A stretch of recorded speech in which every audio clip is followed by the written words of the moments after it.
Olá, meu nome é Kênia Magalhães Braga, eu faço parte da AFLAMES, Academia Feminina de Letras e Artes de Mato Grosso do Sul, e a minha cadeira é a número 23.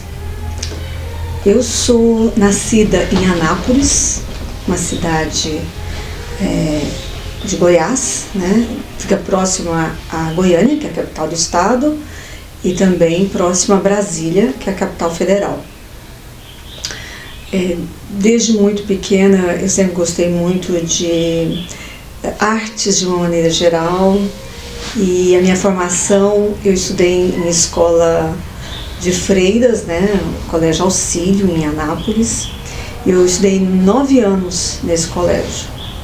E então a gente tinha um ensino religioso muito forte, os valores eram todos muito evidenciados, família, né, a importância da família. Então a gente tinha isso tudo muito claro na mente, além de valorizar muito a amizade, boas amizades, a honestidade, o companheirismo, né, ser fiel à amizade, fiel aos amigos, respeitar os parentes, aos mais velhos. Então isso era muito forte na vida da gente naquela época, né? E é o que a gente tenta trazer para os nossos filhos, eu acredito, até hoje, né? As pessoas que fizeram parte dessa minha fase, dessa formação e nesse ambiente. E quando era criança, eu me lembro assim muito, que ficou muito assim presente na minha memória, é de que nos finais de semana a gente ia para o sítio dos meus avós paternos, e lá a gente se encontrava, os primos se encontravam, e ali a gente ia contar histórias, aquelas histórias do folclore, outras vezes histórias que aconteciam com a gente mesmo, ou os mais velhos contavam historinhas para os mais novos. Tinha muito, a gente comemorava muito Natal, São João, né, com a fogueira toda, com toda aquela coisa do folclore mesmo, do popular, né? E então é muito presente isso na minha memória, essa fase da infância, além da fase da infância também no colégio, que, como eu já disse, era um colégio de freiras, então com princípios muito rígidos e claros para todas, que eram uma escola só de mulheres, só para meninas. E era muito bom. Ali eu tive o primeiro contato com artes, né, com artes de maneira geral. A gente tinha aula de pintura de pano, pintura em flores. A gente fazia flores, confeccionava desde a pintura do pano até o caulezinho, a florzinha, pintava o pano primeiro, depois vinha com os arames. Então era assim todo um trabalho artesanal mesmo, de muito esmero, com muito cuidado. Depois a gente tinha cerâmica, a gente aprendia a fazer peças em cerâmica, né? Depois a gente aprendeu a costurar, corte e costura, que era uma coisa mais ampla, mais no geral, mas a gente tinha uma ideia. Depois a gente foi aprender a fazer bainha, que hoje ninguém sabe o que é bainha. Vamos fazer uma bainha? O que é isso? É uma barra? Não, isso não é barra. Bainha é um bordado mais fino, desfia-se o pano, tira-se as linhas, conta ali delicadamente cada linha, faz um desenho com outra linha, né? Então era uma coisa gostosa. E tudo isso era as aulas eram dadas por freiras salesianas, e a irmã Ana dava aula de bordado, e ela era assim muito séria, e ela botava uma música clássica pra gente ouvir, não se falava em voz alta, só sussurrava. E do lado da nossa salinha de artes de bordado tinha um viveiro de pássaros. Então era um ambiente muito gostoso, de muita paz. Depois vinha o que eles hoje falam em reciclagem. A gente já fazia isso naquela época. Então a gente aprendia a fazer porta-joias de palito de picolé, porta-retrato com palitinho de dente, flores num vasinho de vidro reciclado, florzinha com plástico que não se usava mais do caderno. Então era tudo assim, muito, eu já acho que já era já mais para o futuro mesmo, já era focalizando essa parte do lixo, que não ia ter pra onde jogar aquela coisa de lixo, né, nesse nosso futuro de hoje, que hoje é o nosso presente, que era o meu futuro naquela época. Então, eles já tinham essa preocupação. E foi uma infância muito rica nesse sentido, de brincadeiras, né? Brincava-se de queimada, barra manteiga, pique de esconder, pique de pegar, balança caixão. Tem umas coisas assim que a gente para pensar e hoje as crianças não sabem o que é. Né? Hoje a infância já começa nos dedinhos, né? Ali num telefone ou no computador mesmo, no joguinho. Isso veio para minha vida muito depois, na minha adolescência, quando chegou o tal do Atari, que eu não era nem muito lá chegada, mas a gente ganhava e tal. Mas foi assim uma infância muito rica. Eu acho que foi muito gostosa na presença dos avós maternos e paternos, primos, tios. E isso dá uma base, né, muito grande pra gente, pra vida. Foi realmente muito rico. Eu acho que a minha aptidão para as artes veio daí. Porque no colégio a gente já teve aquela base, né? Que era mexer com palitinho de picolé, com pintura em pano, com cerâmica, com tecido de várias formas, com que era arte na época, a gente tinha uma base daquilo ali. Na minha adolescência, a minha mãe, ela gostava muito de artesanato, então a profissão dela, ela fez letras, né? Ela era professora. E depois, mais tarde, fez direito. E ela, nas horas vagas, ela mexia com artesanato. Então ela mexia com cerâmica, pintava porcelana. Ela ficava sempre entre uma coisa e outra, e eu vendo aquilo. E em uma certa época eu visitei o ateliê onde ela levava as peças de porcelana para queimar, né, para ficar pronta ali. E conversei com a professora e vi telas pintadas, expostas nas paredes. E fiquei deslumbrada com aquilo. Eu já desenhava, né? Eu já tinha uma certa facilidade com o desenho.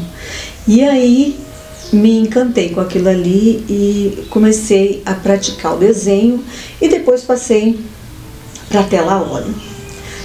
Isso foi em 1979. E eu pintei algum tempo e as minhas telas eram doadas para os familiares com um souvenir, né, um presente e de coração, de bom grado, porque realmente era a minha essência que ia ali, mesmo como adolescente, né, aquela arte simples, aquela arte pueril. Então aquilo virava presente para os parentes, para os familiares e tal, para os amigos mais chegados. E eu tive nessa época, logo depois, uns 2, 3 anos, eu tive que parar a pintura, porque eu tive uma alergia muito séria nas mãos. E aquilo me deixava muito triste e deprimida até, e eu não conseguia pintar, porque meus dedos não conseguiam dobrar de tanta infecção. Então era muito triste, era terrível. E eu realmente não conseguia segurar os pincéis, muito menos fazer os movimentos do pincel na tela para retratar o que eu tinha em mente. Então foi uma fase difícil, eu fiquei muito tempo sem pintar. Nesse meio tempo eu prestei vestibular em Anápolis mesmo, e tinha muita gente da capital que vinha para minha cidade. Anápolis é a segunda cidade maior do estado de Goiás. Então, Goiânia fica a 56 quilômetros de Anápolis. Vinham para fazer universidade conosco, em Anápolis.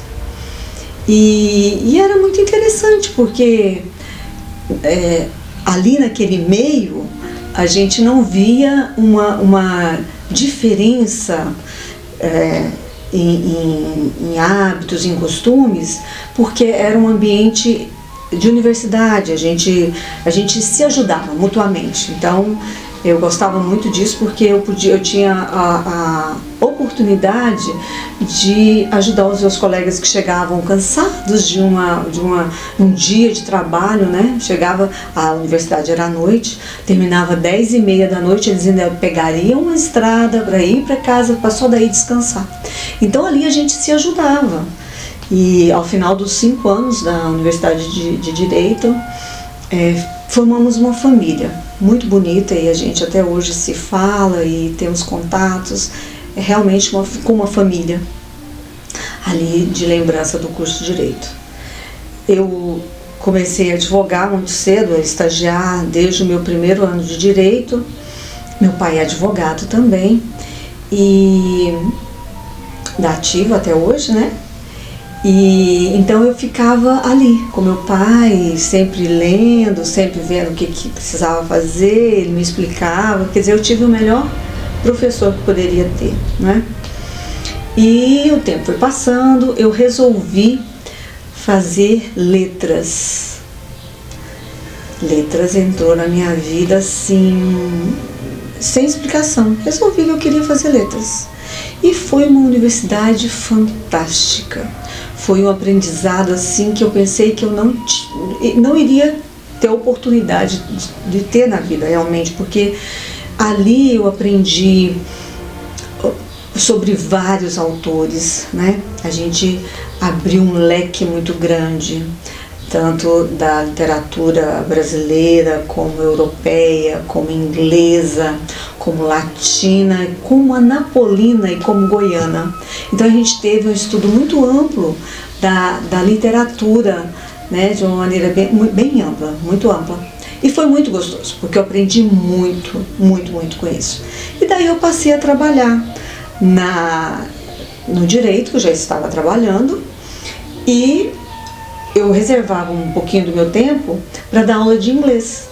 Fiz o concurso do estado, lá do estado de Goiás, passei em primeiro lugar para a cadeira de inglês e tive a oportunidade de escolher qual escola que eu queria ficar dando aula, né? E eu já tinha feito um estágio e dava umas aulas de vez em quando em um colégio muito gostoso.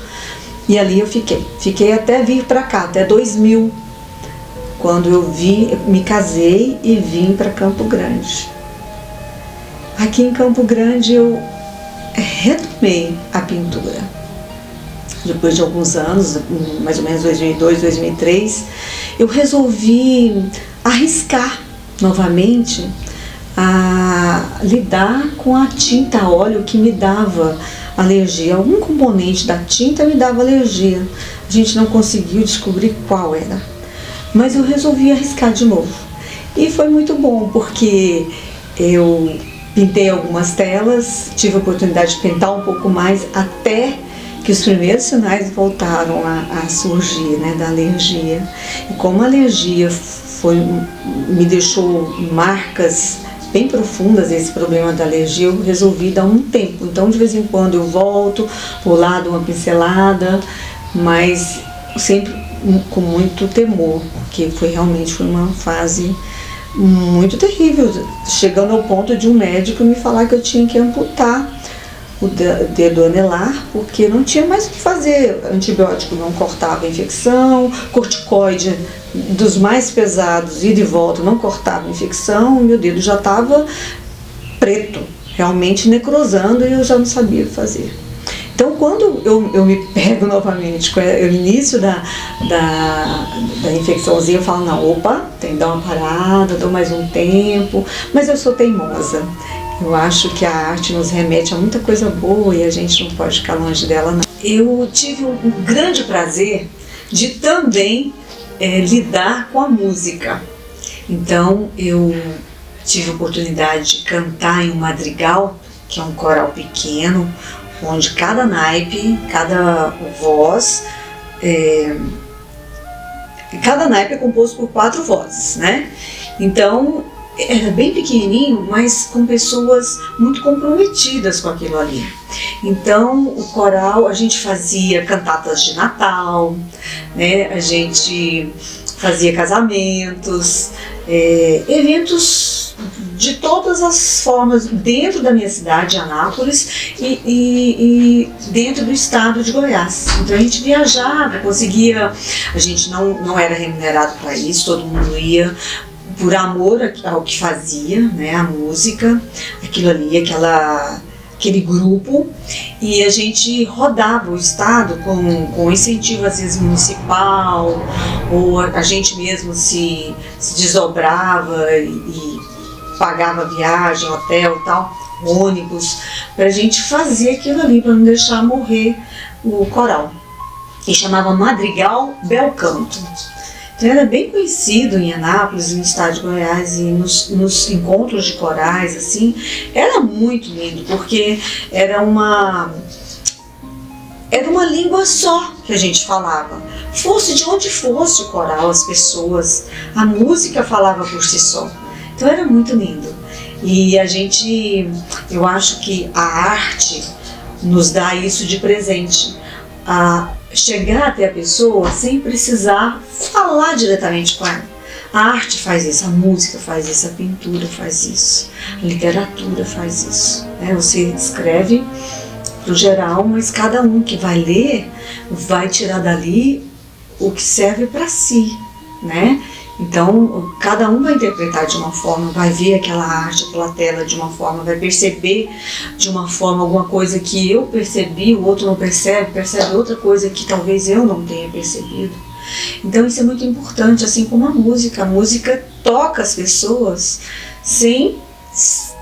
É fantástico. Então às vezes a gente estava cantando ali e a gente via na plateia as pessoas chorando, aquilo já emocionava a gente, né?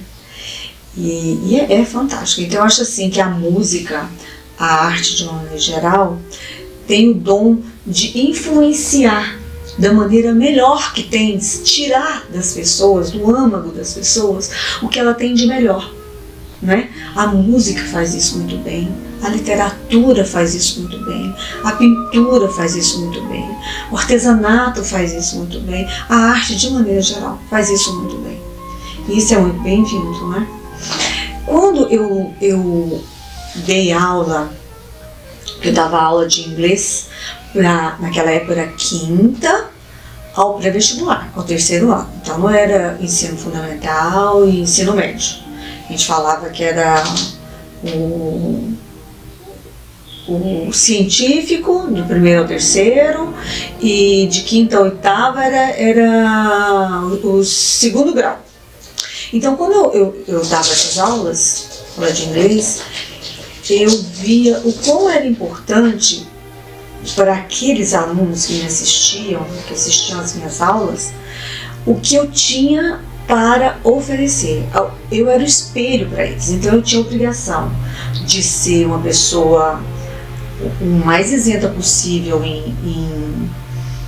no que eu fazia e que eu demonstrava, né? Então eu tinha que ser honesta para comigo e honesta para com eles, passar uma seriedade que era o que eu queria que eles tivessem, para com os estudos, para com a vida, porque a vida, eu falava muito para eles que a vida não era brincadeira, a gente tinha que levar de uma maneira, desde os menininhos de quinta série. Então a gente tinha essa coisa, e a gente, como professora, eu era muito austera, mas também era muito amiga. Então eu sentava com eles, às vezes eu via um mais tristinho, queria saber se ali tinha um problema que eu pudesse ajudar a desvencilhá-lo daquilo ali. E eu acho que é uma influência que a arte nos ensina. De alguma forma você vai em busca do ser humano com ou sem os problemas, porque se você chega um pouquinho mais, aquilo que ele tem, aquilo que ele sente, aquilo que às vezes está ali incomodando, ele coloca para você de uma forma muito simples, muito serena, e você de alguma forma ajuda, né, através de você mesmo, através da sua arte. Eu acho isso muito importante. Então eu acho que as aulas de inglês, a profissão de professora me deu essa oportunidade. Agora, de perto, com pessoas de idades mais tenas. O direito nem se fala. O direito você lida com problemas, então você tira do ombro das pessoas aquele problema danado que ela está trazendo, angustiada com aquilo. O advogado, ele já faz isso daí, né? Automaticamente a gente é treinado para desfazer nós, né?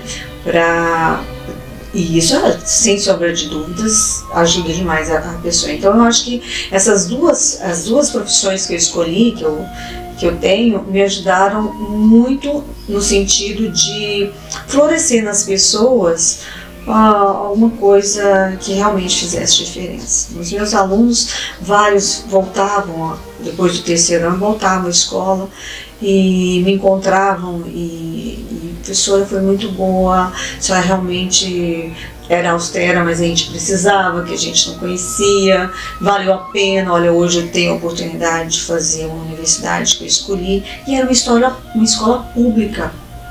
Então você ouvir isso de pessoas carentes, que o que você podia oferecer para elas era conhecimento, para elas galgarem por si só e terem uma vida melhor do que tiveram até ali, é muito bom.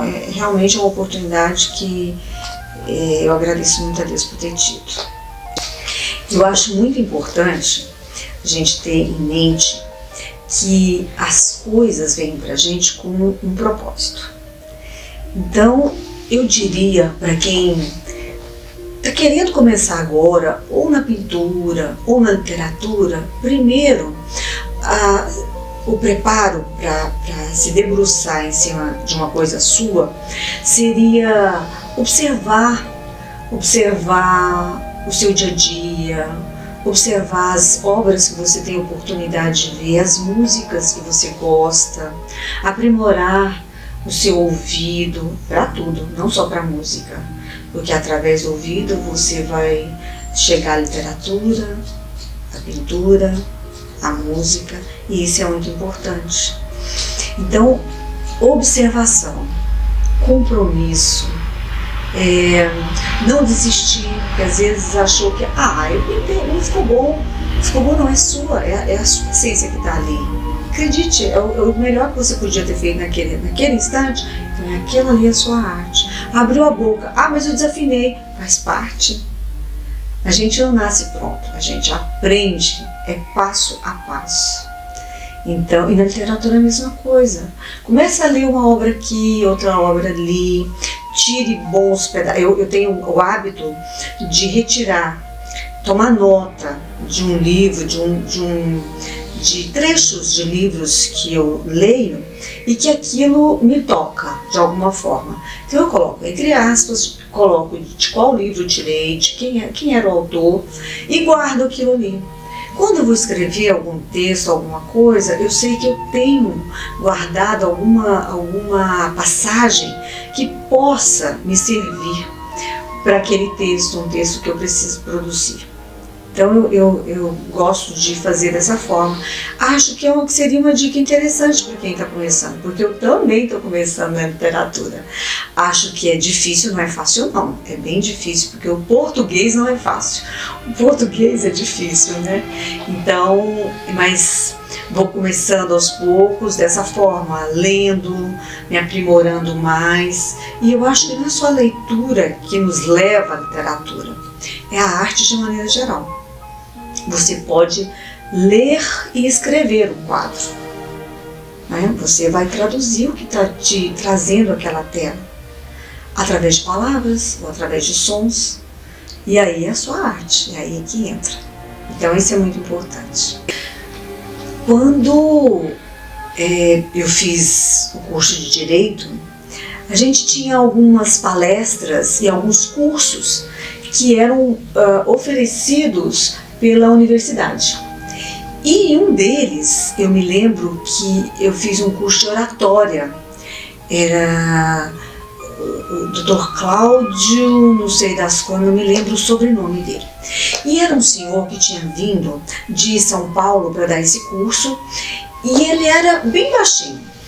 Começou a aula, se apresentando de maneira muito próxima ao público, e eu achei interessante, porque normalmente o discurso, a pessoa fica ali no alto, né, é o centro das atenções, e tem um ritmo, né? Tá, tá, tá, tá, tá, tá, tá, tá, tá, ponto. Tá, tá, tá, tá, tá, tá, tá, tá, tá. Não é assim que a gente vê discurso? Mais ou menos assim.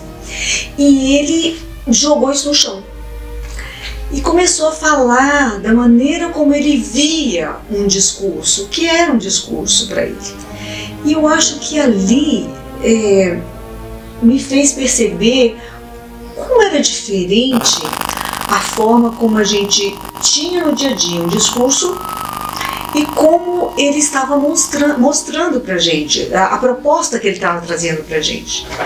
E eu segui nessa linha, nessa meta aí que ele nos deu.